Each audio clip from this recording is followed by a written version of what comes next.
ആവർത്തന പുസ്തകം 9-ാം അധ്യായം.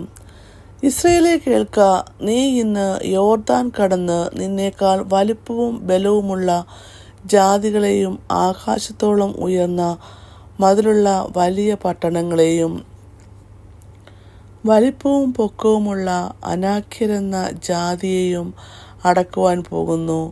നീ അവരെ അറിയുന്നുവല്ലോ. അനാക്യരുടെ മുമ്പാകെ നിൽക്കുന്നവൻ ആർ എന്നിങ്ങനെയുള്ള ചൊല്ല് നീ കേട്ടിരിക്കുന്നു. എന്നാൽ നിന്റെ ദൈവമായ യഹോവ ദഹിപ്പിക്കുന്ന അഗ്നിയായി നിനക്ക് മുമ്പിൽ കടന്നു പോകുന്നു എന്ന് നീ ഇന്ന് അറിഞ്ഞുകൊള്ളുക. അവൻ അവരെ നശിപ്പിക്കുകയും നിന്റെ മുമ്പിൽ താഴ്ത്തുകയും ചെയ്യും. അങ്ങനെ യഹോവ നിന്നോട് അരുളിച്ചെയ്തതുപോലെ നീ അവരെ നീക്കിക്കളയുകയും ക്ഷണത്തിൽ നശിപ്പിക്കുകയും ചെയ്യും. നിന്റെ ദൈവമായ യഹോവ അവരെ നിന്റെ മുമ്പിൽ നിന്നും നീക്കിക്കളഞ്ഞ ശേഷം എൻ്റെ നീതി നിമിത്തം ഈ ദേശം കൈവശമാക്കുവാൻ യഹോവ എന്നെ കൊണ്ടുവന്നു എന്ന് നിന്റെ ഹൃദയത്തിൽ പറയരുത്.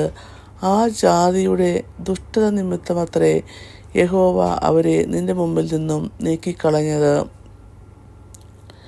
നീ അവരുടെ ദേശം കൈവശമാക്കുവാൻ ചെല്ലുന്നത് നിന്റെ നീതി നിമിത്തവും നിന്റെ ഹൃദയം പരമാർത്ഥ നിമിത്തവും അല്ല, ആ ജാതിയുടെ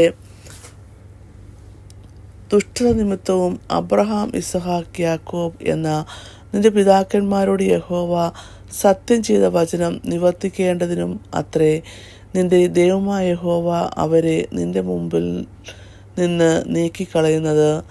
ആകയാൽ നിന്റെ ദൈവമായ യഹോവ നിനക്ക് ആ നല്ല ദേശം അവകാശമാക്കി തരുന്നത് നിന്റെ നീതി നിമിത്തം അല്ലെന്ന് അറിഞ്ഞുകൊള്ളുക. നീ ദുശാഠ്യമുള്ള ജനമല്ലോ. നീ മരുഭൂമിയിൽ വെച്ച് നിന്റെ ദൈവമായ യഹോവയെ കോപിപ്പിച്ചു എന്ന് ഓർക്ക. മറന്നു കളയരുത്. മിസ്രയീം ദേശത്തു നിന്ന് പുറപ്പെട്ട നാൾ മുതൽ ഈ സ്ഥലത്ത് വന്നതുവരെയും നിങ്ങൾ യഹോവയോട് മത്സരിക്കുന്നവരായിരുന്നു. ഹോരേബിലും നിങ്ങൾ യഹോവയെ കോപിപ്പിച്ചു. അതുകൊണ്ട് യഹോവ നിങ്ങളെ നശിപ്പിപ്പാൻ വിചാരിക്കും വണ്ണം നിങ്ങളോട് കോപിച്ചു.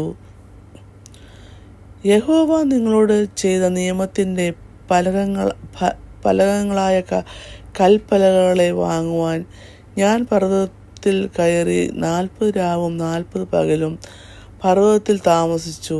ഞാൻ ആഹാരം കഴിക്കുകയോ വെള്ളം കുടിക്കുകയോ ചെയ്തില്ല.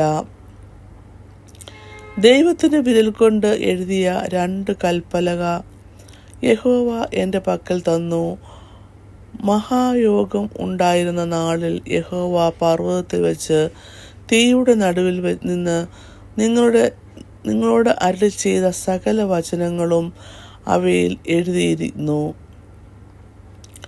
40 രാവും 40 പകലും കഴിഞ്ഞപ്പോഴായിരുന്നു യഹോവ എൻ്റെ പക്കൽ നിയമത്തിൻ്റെ പലകകളായ ആ 2 കൽപ്പലക തന്നത്. അപ്പോൾ യഹോവ എന്നോട്, നീ എഴുന്നേറ്റ് ക്ഷണത്തിൽ ഇവിടെ നിന്ന് ഇറങ്ങിച്ചെല്ലുക. നീ മിസ്രയീമിൽ നിന്ന് കൊണ്ടുവന്ന നിന്റെ ജനം തങ്ങളെ തന്നെ വഷളാക്കി ഞാൻ അവരോട് കൽപ്പിച്ച വഴി വേഗത്തിൽ വിട്ടുമാറി ഒരു വിഗ്രഹം വാർത്തുണ്ടാക്കിയിരിക്കുന്നു എന്ന് കൽപ്പിച്ചു. അവൻ ഈ ജനത്തെ ദുശാഠ്യമുള്ള ജനം എന്ന് കാണുന്നു. എന്നെ വിടുക, ഞാൻ അവരെ നശിപ്പിച്ച് അവരുടെ പേർ ആകാശത്തിൽ കീഴിൽ നിന്നും മായ്ച്ചു കളയും. നിന്നെ അവരെക്കാൾ ബലവും വലിപ്പവുമുള്ള ജാതിയാക്കും എന്നും യഹോവ എന്നോട് അരുളി ചെയ്തു. അങ്ങനെ ഞാൻ തിരിഞ്ഞ് പർവ്വതത്തിൽ നിന്ന് ഇറങ്ങി.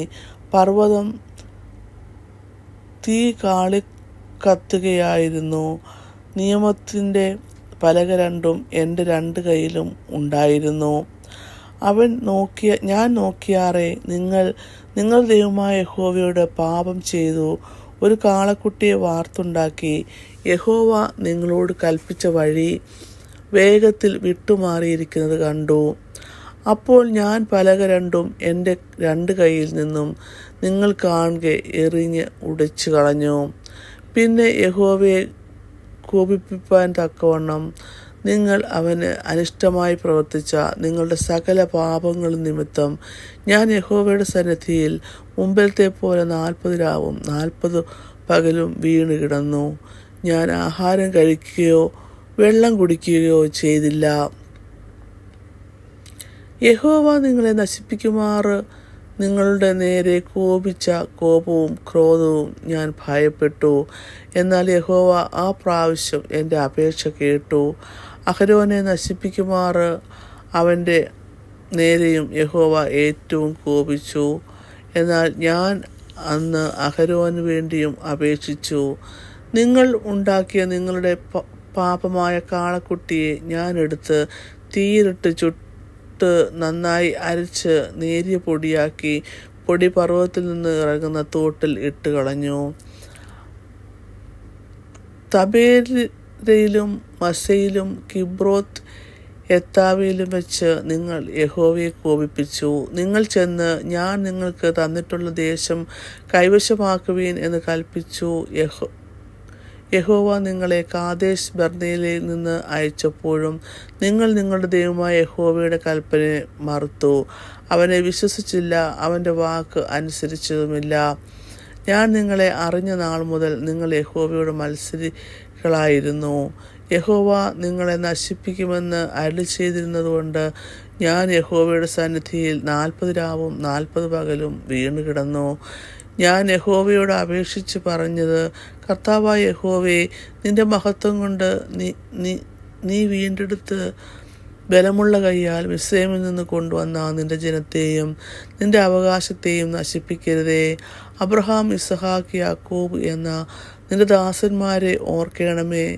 താൻ അവർക്ക് വാഗ്ദത്തം ചെയ്തിരിക്കുന്ന ദേശത്ത് അവരെ എത്തിപ്പാൻ യഹോവയ്ക്ക് കഴിയായ്ക കൊണ്ട് അവൻ അവരെ പകച്ചുകൊണ്ടും അവരെ കൊണ്ടുപോയി മരുഭൂമിയിൽ വെച്ച് കൊന്നുകളഞ്ഞു എന്ന് നീ ഞങ്ങളെ വിടുവിച്ചു കൊണ്ടുവന്ന ദേശക്കാർ പറയാതിരിപ്പാൻ ഈ ജനത്തിൻ്റെ ഷഠതയും അവരുടെ അകൃത്യവും പാപവും നോക്കരുതേ.